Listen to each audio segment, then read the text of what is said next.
الحمد لله نحمده ونستعينه ونستغفره ونؤمن به ونتوكل عليه ونعوذ بالله من شرور أنفسنا ومن سيئات أعمالنا من يهده الله فلا مضل له ومن يضلل فلا هادي له وأشهد أن لا إله إلا الله وحده لا شريك له وأشهد أن سيدنا وسندنا ونبينا ومولانا محمدا عبده ورسوله صلى الله تعالى عليه وعلى آله وأصحابه وبارك وسلم تسليما كثيرا. أما بعد فأعوذ بالله من الشيطان الرجيم. بسم الله الرحمن الرحيم. وما أرسلناك إلا رحمة للعالمين. وقال تعالى وإن تعدوا نعمة الله لا تحصوها. صدق الله العظيم. حاضرین محترم، دو مقامات سے قرآن مجید کی تلاوت کی گئی ہے. دعا فرمائیے اللہ تعالیٰ بات کو صحیح طریقے پر کہنے کی، سننے کی، سمجھنے کی اور اس پر عمل کرنے کی ہمیں توفیق عطا فرمائے. کائنات کے اندر اگر آپ غور فرمائیں تو اللہ رب العزت کی بے شمار نعمتیں ہیں.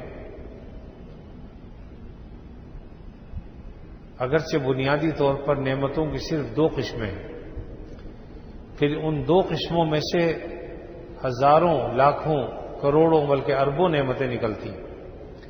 لیکن بنیادی طور پر اگر آپ دیکھیں گے تو نعمتوں کی دو قسمیں ہیں. ایک نعمت وہ ہے، یعنی وہ نعمتوں کی وہ قسم ہے جو ظاہری نعمتیں ہیں، اور دوسری قسم وہ ہے جن کو باطنی نعمتیں کہا جاتا ہے. ظاہری نعمت کا مطلب یہ ہے کہ وہ نعمت جسے آپ ہاتھ سے چھو کر دیکھ سکیں، آنکھوں سے دیکھ سکیں، یعنی ہاتھ سے چھو کر محسوس کر سکیں، آنکھوں سے دیکھ سکیں، کانوں سے سن سکیں، اور اسی طریقے سے جو نظر آتی ہوں ان کو آپ ظاہری نعمتیں کہتے ہیں. پھر ان ظاہری نعمتوں کی بے شمار قسمیں ہیں. آنکھ ہے، یہ بھی ظاہری نعمت ہے. کان ہے، یہ بھی ظاہری نعمت ہے. اللہ نے دل و دماغ دیا ہے، یہ بھی ظاہری نعمتیں ہیں. اور اسی طریقے سے مکان عطا فرما دیا، دکان ہیں، تو ظاہری نعمتیں ہیں جنہیں ہم چھو کے دیکھ سکتے ہیں. اور پھر کچھ نعمتیں وہ ہیں جو باطن کی نعمت ہیں. باطنی نعمتوں میں اب مثلا معرفت خداوندی ہے، یہ ظاہر میں چھو کر دیکھنے کی چیز نہیں ہے لیکن باطنی نعمت. علم ہے، یہ باطنی نعمت ہے. اسی طریقے سے اللہ کے نبی صلی اللہ علیہ وسلم کی محبت، یہ باطنی نعمت ہے. اس طرح بے شمار نعمتیں ہیں جن کو آپ باطن کی محبت، باطنی نعمتیں کہہ سکتے ہیں. تو بہرحال ظاہری نعمتوں میں کھیتی باڑی ہے، تجارت ہے، زراعت ہے. پھر اللہ تعالیٰ نے ان کھیتی باڑیوں میں پھر لاکھوں قسم کی سبزیاں ہیں اور اناج ہیں، یہ سب نعمتیں شمار ہوتی ہیں. اور باطنی نعمتوں میں جیسے کہ میں نے کہا کہ معرفت خداوندی، علم وغیرہ، یہ ساری چیزیں باطنی نعمت کہلاتی ہیں. اسی طریقے سے اسلام اور ایمان، یہ بھی دو نعمتیں ہیں. لیکن اسلام ظاہری نعمت ہے. اسلام کا مطلب وہ نعمت کہ نماز ہم پڑھ رہے ہیں تو یہ ہمیں نظر آتی ہے نماز پڑھتے ہوئے، تو یہ ایک ظاہری نعمت ہے. اسی طریقے سے اور بہت سی چیزیں ہیں. لیکن ایمان یہ باطنی نعمت ہے. ایمان نظر نہیں آتا. تو باطنی نعمت وہ ہے جو نظر نہیں آتا، محسوس کر سکتے ہیں کہ وہ نعمت موجود ہے لیکن ہاتھ سے چھو نہیں سکتے. لیکن اسلام ظاہری طور پر جو ہم اعمال کرتے ہیں، نماز ہے، روزہ، زکوٰۃ ہے، حج ہے، یہ سب یہ اسلام کہلاتا ہے. لیکن ایمان یہ مخفی چیز ہے، باطنی چیز ہے. تو بہرحال بنیادی طور پر دو نعمتیں، ایک ظاہری نعمت، ایک باطنی نعمت. پھر باطنی نعمتوں میں سب سے بڑی جو نعمت ہے وہ نبی کریم صلی اللہ علیہ وسلم کی ذات اقدس، آپ کی محبت. یہی وجہ ہے کہ آپ صلی اللہ علیہ وسلم فرمائے کہ تم میں سے کوئی شخص مومن نہیں ہو سکتا جب تک کہ اسے مجھ سے محبت اپنی ذات سے، اپنی اولاد سے، اپنے ماں باپ سے، سب سے بڑھ کر مجھ سے محبت نہ ہو، اس وقت تک تمہارا ایمان مکمل نہیں ہو سکتا. یہ ایسی نعمت ہے۔ چنانچہ سیدنا عمر فاروق رضی اللہ تعالیٰ عنہ نے ایک مرتبہ آپ صلی اللہ علیہ وسلم سے کہا کہ یا رسول اللہ صلی اللہ علیہ وسلم مجھے آپ سے محبت ہے۔ آپ نے فرمایا کہ سوچ کے کہو کیا کہتے ہو۔ انہوں نے دوبارہ کہا کہ اللہ کے نبی صلی اللہ علیہ وسلم مجھے آپ سے محبت ہے۔ تو فرمایا کہ اچھا اگر محبت ہے تو تیار ہو جاؤ فقر و فاقہ کے لیے، مصائب کے لیے، مشکلات کے لیے۔ مطلب کیا تھا کہ مشکلوں میں بھی یہ محبت اگر قائم رہے، مصیبتوں میں بھی یہ محبت قائم رہے تو سمجھنا کہ واقعی تمہیں محبت ہے۔ لیکن جہاں مصیبت آئی اور محبت غائب ہو گئی تو پھر کیا محبت ہوئی؟ فرمایا کہ اگر مجھ سے محبت ہے تو پھر یہ محبت اگر مصیبت میں بھی قائم رہے تو واقعی محبت ہے۔ لیکن اگر مصائب میں، مشکلات میں، پریشانیوں میں آدمی جو ہے وہ آپ صلی اللہ علیہ وسلم کی محبت کو چھوڑ دے تو پھر وہ محبت کیا رہے؟ ایمان کے جیسے تقاضے ہیں، ایک آدمی رات کو سو رہا ہے، سردی کا زمانہ ہے، لحاف اوڑھا ہوا ہے، سردی بھی سخت پڑ رہی ہے۔ اب اگر صبح کا وقت ہو جاتا ہے، اذان ہو جاتی ہے اور نیند سے آنکھ کھل گئی، اب اگر وہ محبت، یہ کیونکہ مصیبت میں محبت کا امتحان تو مصیبت میں ہوتا ہے۔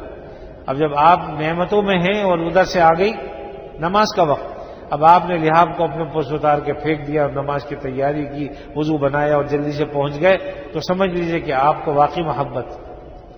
لیکن اگر آپ نے کہا کہ بھی بڑی ٹھنڈ ہو رہی ہے، سردی ہے، سخت ہے، کہاں کون جائے گا، باہر پتہ نہیں کیا معاملہ ہے، اور دبک کے پڑے رہے، نماز کے لیے نہیں اٹھے، تو ناکام ہوگا۔ تو یہ محبت کا امتحان ہوتا ہے ہمیشہ مصیبت۔ نعمتوں میں تو سب ساتھی ہوتے، لیکن اگر مصیبت میں بھی کوئی ساتھ دے تو پھر سمجھیے کہ واقعی سے محبت۔ فارسی زبان کے اندر کچھ اشعار ہیں، ان میں سے کسی نے کہا کہ دلا اندر جہاں یاراں سے قسمت، زبانین نانین دو جانی، یعنی یہ دل زمانے میں دوستوں کی 3 قسمیں ہیں۔ دلا اندر جہاں یاراں سے قسمت، زبانین نانین و جانی، یعنی بعض دوست وہ ہوتے ہیں جو زبانی جمع خرچ کرتے ہیں کہ میں آپ کا دوست ہوں، اور بعض جو ہوتے ہیں وہ دسترخوان کے دوست ہوتے ہیں، جب دسترخوان بچھائے آ گئے ان کو نانی کہتے ہیں، نان والے، روٹی والے۔ اور تیسری قسم ہے جانی۔ تو شاعر نے اگلے شعر میں یہ کہا کہ بنانی نہ بدے ازدر بدر کن، جو تمہارے نان کے دوست ہیں، روٹیوں کے دوست ہیں، تو ان کو تو تم روٹی پکڑاؤ اور کہو اچھا بھائی چلو جاؤ کھانا کھا لیا اب چلو۔ بنانی نہ بدے ازدر بدر کن، جو تمہارا نانی دوست ہے اس کو تم روٹی دے کے فارغ کر دو، اور جو تمہارے زبانی دوست ہیں تلطف کن بیاران زبانی، جو زبانی دوست ہیں ان کے ساتھ مہربانی کا سلوک کرو۔ جیسے ایک وہ شاعر تھا، ایک صاحب کسی نواب صاحب کے پاس پہنچ گئے اور جا کر انہوں نے، آپ کو پتا شاعر آسمان و زمین کے قلابے ملاتا ہے، اس نے جا کے بڑی تعریف کی، حضرت آپ ایسے ہیں ویسے ہیں، اور خوب تعریفیں کی۔ نواب صاحب بھی خوش ہوئے، انہوں نے کہا کہ بھئی ٹھیک ہے تم 2-4 دن بعد آنا، ہم تمہیں انعام دیں گے۔ اب 2-4 دن کے بعد یہ گیا، اس نے سوچا کہ بھئی اب 2-4 دن بعد تو پیسے ملنے والے ہیں، لہذا خوب خرچہ کیا گھر میں، رنگ منگ بھی کرا لیا، چاندنی بھی بچھا لی، قالینیں بھی ڈلوا لی کہ بھئی نواب صاحب میں تگڑا انعام دیں گے، لہذا خوب اور کھایا پیا بھی اچھا۔ 4 دن بعد پہنچ گئے اور کہا کہ السلام علیکم، انہوں نے کہا وعلیکم السلام۔ پھر دوبارہ کھنگورا انہوں نے کھانسے، کہا جی فرمائیے، کہا آپ نے پہچانا نہیں؟ کہا کہ نہیں ہم نے تو نہیں پہچانا، کہ میں وہی ہوں، میں نے 4 دن پہلے آ کر میں نے آپ کی تعریف میں کچھ اشعار کہے تھے، آپ نے کہا تھا کہ بھئی آنا بعد میں ہم انعام دیں گے۔ کہا میاں تم نے جو کچھ کہا تھا اس کا کچھ مطلب تو تھا نہیں، تم نے ہمارا دل خوش کیا، ہم نے بھی تمہارا دل خوش کر دیا، تم نے زبان سے ہمیں خوش کیا، ہم نے بھی تمہیں خوش کر دیا، نہ تمہارا کچھ مطلب تھا کہنے کا، جو تم نے کہا وہ ایسی بیکار کی باتیں تھی، آسمان زمین کے قلابے ملائے، مجھ میں تو خوبیاں ہیں نہیں، تو لیکن تم نے ہمارا دل خوش کیا تھا، لہذا ہم نے بھی تمہیں خوش کر دیا کہ اچھا بھائی 4 دن بعد انعام دیں گے تمہیں۔ تمہارا دل خوش ہوا کہ نہیں اس بات سے؟ تو اس لیے جو زبانی دوست ہیں ان کو تو زبان سے انہوں نے بھی کہا تمہارے دوست ہیں، تم بھی کہہ دو ہم تمہارے دوست ہیں، بھائی دونوں خوش ہو جائیں گے۔ اور روٹی والے کے ساتھ معاملہ بتا دیا کہ اس کو روٹی دے دو، کہ اچھا بھائی جاؤ بس کھا لیا، کھانا پینا کہاں کی دوستی کھانے سے تھی وہ تم نے پوری کر لی۔ اس کے بعد رہ جاتا ہے جانی دوست، کہا کہ وہ ہے اصل، لیکن بعض لوگ اس کا بھی غلط مطلب سمجھتے ہیں۔ شیخ سعدی رحمۃ اللہ علیہ نے ایک جگہ لکھا کہ ایک صاحب کی لڑائی ہو گئی تو ان کے ساتھ ایک دوست تھے، اب جو جس سے لڑائی ہوئی وہ مار رہا ہے، جو ان کے دوست تھے انہوں نے آ کے ہاتھ پکڑ لی۔ اب وہ کہنے لگا اللہ کے بندے تو میری مدد کر، تو میرا ہاتھ پکڑ کے بیٹھ گیا۔ کہا کہ نہیں، شیخ سعدی نے کہا کہ دوست آباشت کے گیرت دست دوست در پریشان حالیوں درماندگی، دوست وہ ہوتے ہیں جو مصیبت کے وقت میں ہاتھ پکڑ لے، پریشانی اور مصیبت میں۔ تو شیخ سعدی نے لکھا اس لیے میں نے تیرے ہاتھ پکڑ لیے، چھوڑوں گا نہیں۔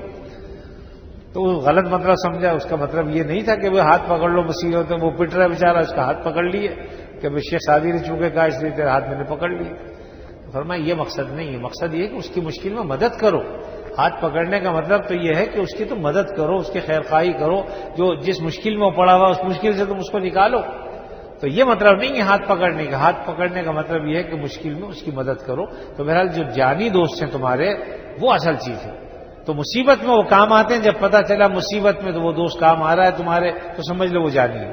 تو بہرحال اسی طریقے سے نبی کریم صلی اللہ علیہ وسلم کی محبت مشکل میں اور مصیبت میں بھی باقی رہے، یعنی آپ کے دین پر ہم عمل کریں مصائب اور مشکلات میں بھی، تو سمجھیے کہ واقعی ہمیں آپ صلی اللہ علیہ وسلم سے محبت ہے۔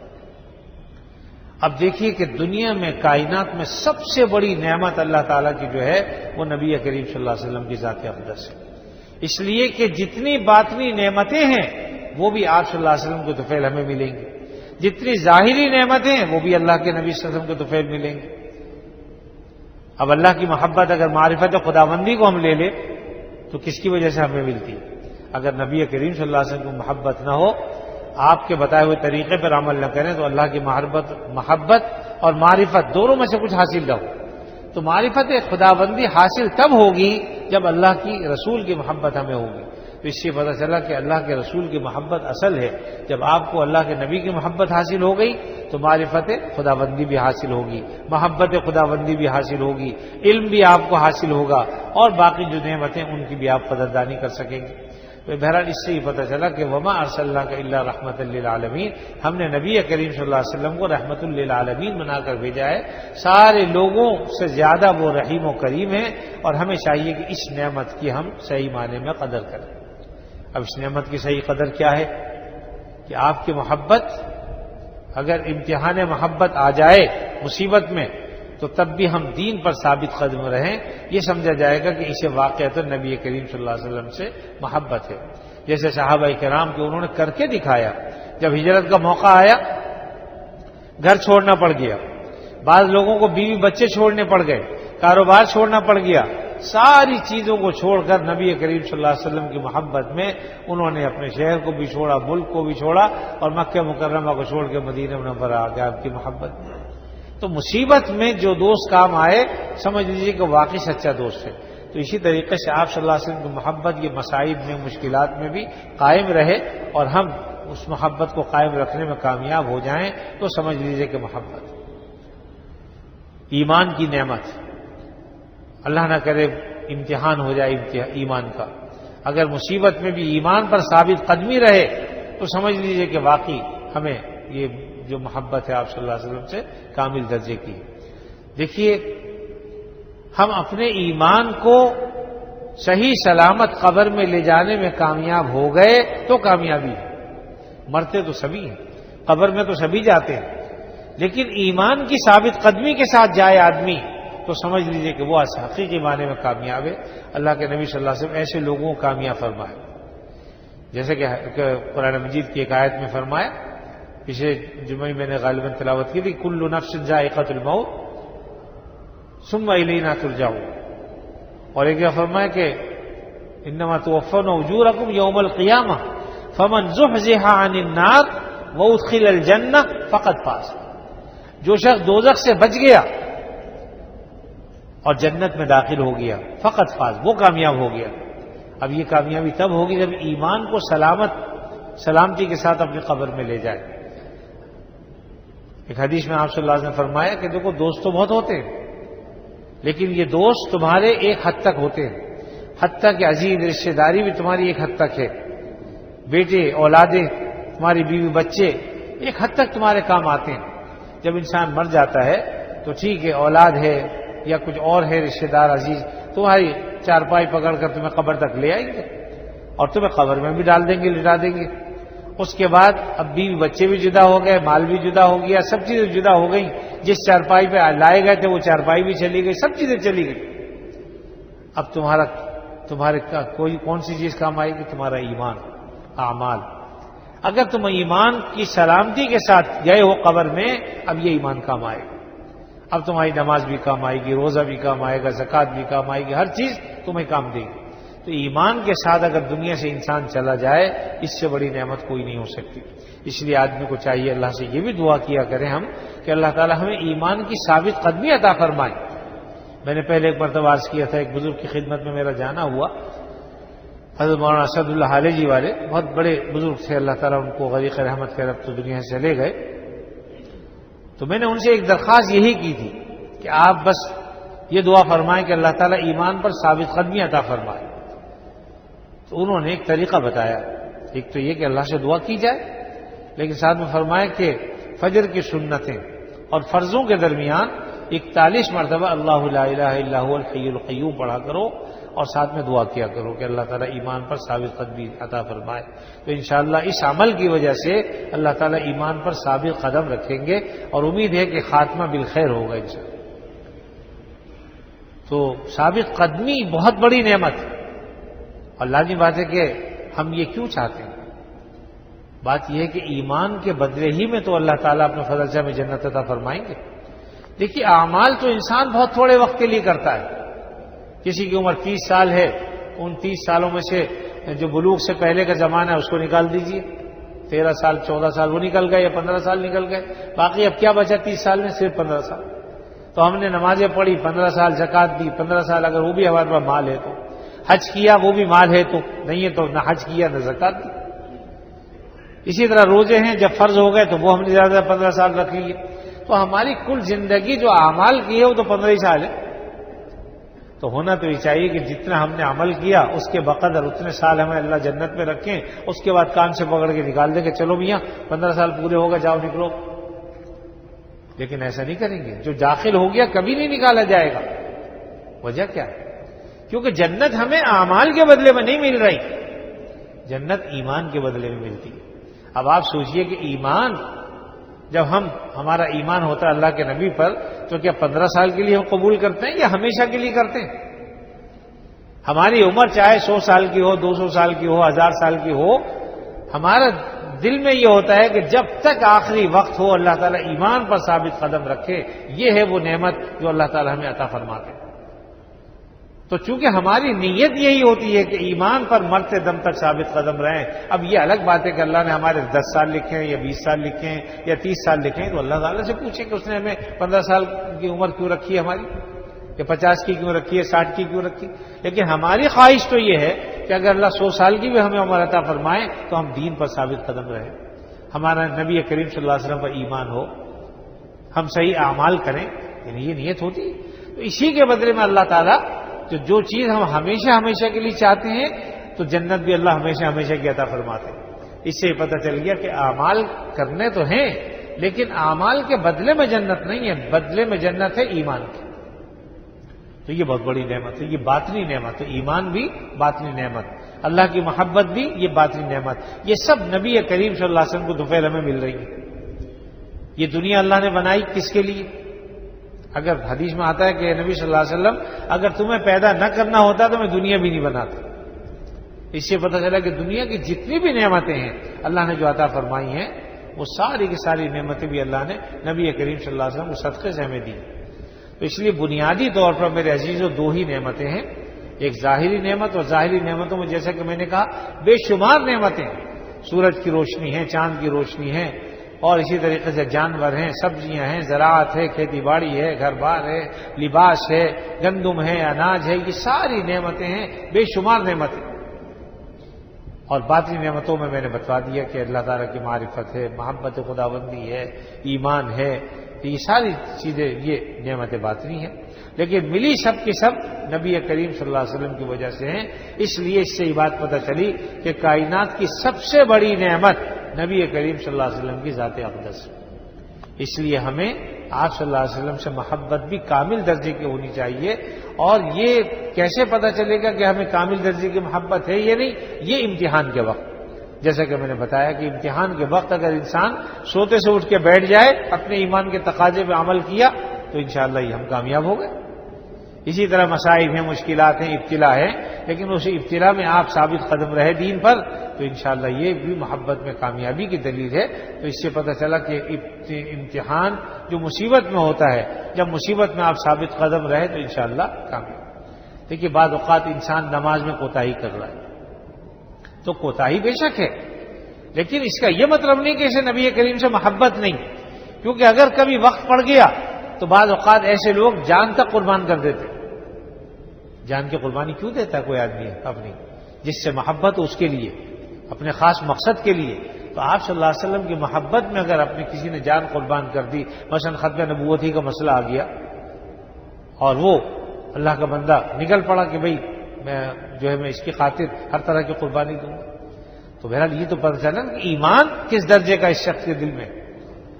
تو اس لیے بعض اوقات ہمیں محسوس نہیں ہوتا، ظاہری طور پر کوئی آدمی دیندار نظر نہیں آتا، لیکن اس کے دل کی کیفیات اللہ تعالیٰ جانتے ہیں. اسی لیے کہا کہ کسی کو حقیر مت سمجھ، ظاہر نگاہ کم سے کسی رند کو نہ دیکھ، نہ جانے اس کریم کو تو ہے کہ وہ پسند. یہ اللہ تعالیٰ جانتے ہیں. بعض اوقات ظاہری طور پر آدمی دیندار ہمیں نظر نہیں آتے، لیکن اللہ تعالیٰ کا اس سے کیا تعلق ہے اور کیا نسبت ہے اور کتنی محبت ہے اللہ جانتے ہیں. اس لیے کسی شخص کو حقیر نہ سمجھیں، کسی کو اپنے سے کمتر نہ سمجھیں. ہمیشہ اپنے سے بہتر ہر آدمی کو جانیں، چاہے اس کی ظاہری کیفیات کیسی ہی کیوں نہ ہو. تو اس لیے ایک تو ہمیں اس بات کو سمجھ لینا چاہیے کہ اللہ کی نعمتوں میں سب سے بڑی نعمت نبی کریم صلی اللہ علیہ وسلم کی ذات ہے. اس لیے آپ صلی اللہ علیہ وسلم جو چیزیں لائے ہمیں ان کو بھی نعمت سمجھ کے قبول کرنا چاہیے. اور نعمت کا قاعدہ یہ ہے کہ تم جتنی بھی نعمت کی قدردانی کرو گے، ان نعمتوں کی قدر کرو گے، اللہ تعالیٰ ان نعمتوں میں اضافے فرمائے. وَإِن تَعُدُّوا نِعْمَتَ اللَّهِ لَا تُحْصُوهَا، ایک تو یہ بتا دیا. اس سے یہ پتہ چل گیا کہ ہم نعمتوں کو شمار نہیں کر سکتے. اللہ کی بارش کے قطرے گن سکتے ہیں، ستاروں کی گننا شاید ممکن ہو، لیکن اللہ کی نعمتیں کتنی ہیں اس کا اندازہ ہم نہیں لگا سکتے. ہر آدمی کے اعتبار سے نعمتیں مختلف ہیں. ایک نعمت ہمارے اعتبار سے کوئی چیز ہے لیکن دوسرے کے اعتبار سے نہیں ہے. لیکن ہر آدمی کی نعمت مختلف اور کروڑوں ہزاروں نعمتیں اللہ کی نعمتیں ہیں. تو بہرحال اللہ نے قرآن یہ فرما دیا کہ وَإِن تَعُدُّوا نِعْمَتَ اللَّهِ لَا تُحْصُوهَا، اور ساتھ میں فرما دیا کہ اگر تم نعمتوں کی قدر کرو گے تو ہم تمہیں اور زیادہ دیں گے. اب یہ نہیں بتایا کہ کون سی نعمت. اس سے پتہ چلا کہ جو بھی نعمت ہے اگر اس کی قدر کرو گے تو انشاءاللہ ہم اس کی ان نعمتوں میں اضافہ کریں گے. لَإِن شَكَرْتُمْ لَأَزِيدَنَّكُمْ، تو پتہ چلا نعمتوں پر شکر بھی کرنا چاہیے. تو نبی کریم صلی اللہ علیہ وسلم کی محبت جو اللہ نے ہمیں عطا فرمائی ہے، اس جتنی محبت بڑھے گی آپ سے، اللہ تعالیٰ اور اس میں اضافے فرمائیں گے، اس نعمت کو اور عطا فرمائیں گے. تو اس لیے ایک تو یہ کہ ہمیں اللہ تعالیٰ کی نعمتوں کو پہچاننا چاہیے، ان کا استحضار بھی کرنا چاہیے. اس سے اللہ کی محبت بھی حاصل ہوتی ہے. جب ہم کہیں گے بھائی دیکھو یہ اولاد بھی اللہ کی محبت ہے، بیوی بھی محبت ہے، کاروبار اللہ نے اچھا دیا محبت ہے، رزق حلال عطا فرما رہے ہیں یہ بھی اللہ تعالیٰ کی نعمت ہے، اور ان نعمتوں پر ہم شکر بھی کرتے رہیں گے تو اللہ تعالیٰ سے محبت اور بڑھے گی کہ اللہ تعالیٰ ہمارے کیسے کریم ہیں تو اس نے ہمیں کیسی کیسی نعمتیں عطا فرمائیں. تو استحضار بھی نعمتوں کا ہو اور ذکر بھی ہو. انشاءاللہ اس کے نتیجے میں اللہ نے چاہا تو اللہ تعالیٰ ہمیں اور نعمتوں میں اضافے ہمیں عطا فرماتے رہیں گے. تو بہرحال اور نبی کریم صلی اللہ علیہ وسلم کی محبت ہمیں سب سے زیادہ ہو، جیسے کہ میں نے بتایا کہ اس کا پتہ چلتا ہے امتحان کے وقت. تو اللہ سے امتحان مانگیے نہیں، لیکن اگر کبھی پیش آ جائے تو پھر اس پر ثابت قدم رہیے. اللہ تعالیٰ اپنے فضل و کرم سے ہمیں بات کو سمجھ کر عمل کرنے کی توفیق عطا فرمائے. الحمدللہ رب العالمین والعاقبۃ للمتقین والصلاة والسلام علی رسولہ الکریم سیدنا مولانا محمد وعلی آلہ واصحابہ اجمعین. یا اللہ اپنے فضل خاص سے ہمارے گناہوں کو معاف فرما، ہمیں عافیت نصیب فرما، ہر شر سے فتنے سے اللہ ہماری حفاظت فرما، ہمارے بیماروں کو شفا عطا فرما، جو مقروض ہیں ان کے قرضوں کو ادا فرما، جو پریشان حال ہیں ان کے پریشانیوں کو دور فرما۔ اے اللہ ہر ابتلا سے، ہر آزمائش سے ہماری حفاظت فرما، ہمیں کسی ابتلا میں مبتلا نہ فرما، اپنی نعمتیں اپنے فضل و کرم سے ہمیں عطا فرما اور ان کی قدردانی کی بھی توفیق عطا فرما، اس پر شکر کرنے کی ہمیں توفیق عطا فرما، تمام مسلمانوں کو باہم شیر و شکر فرما۔ اے اللہ آپس کی محبتیں ہمیں عطا فرما، ہر قسم کے یا اللہ شرور اور فتن سے ہماری حفاظت فرما۔ یا اللہ اپنے فضل خاص سے کفار کو بھی ہدایت عطا فرما، اور اگر ہدایت ان کے نصیب میں نہیں ہے تو ان کو تباہ و برباد فرما۔ یا اللہ اپنے فضل و کرم سے جتنے مسلمان مرد و عورت اس دنیا سے جا چکے ان کی مغفرت فرما، ان کے درجات کو بلند فرما۔ ہمارے والدین، عزیز و قارب، رشتہ دار جو بھی اس دنیا سے جا چکے، اے اللہ ان سب کی مغفرت کاملہ فرما، ان کے درجات کو بلند فرما، ان کی قبروں کو جنت کے باغوں میں سے ایک باغ بنا۔ یا اللہ اسی طریقے سے جو بے روزگار ہیں انہیں برسر روزگار فرما۔ اے اللہ جو رزق کی تنگی کا شکار ہیں اپنے فضل و کرم سے انہیں وسعت عطا فرما۔ ہم جب تک زندہ رہیں آپ صلی اللہ علیہ وسلم کی تعلیمات کے مطابق زندگی گزارنے کی ہمیں توفیق عطا فرما، اور ہم میں سے جس کسی کا جب کبھی وقت آخر آئے خاتمہ ایمان پر فرما۔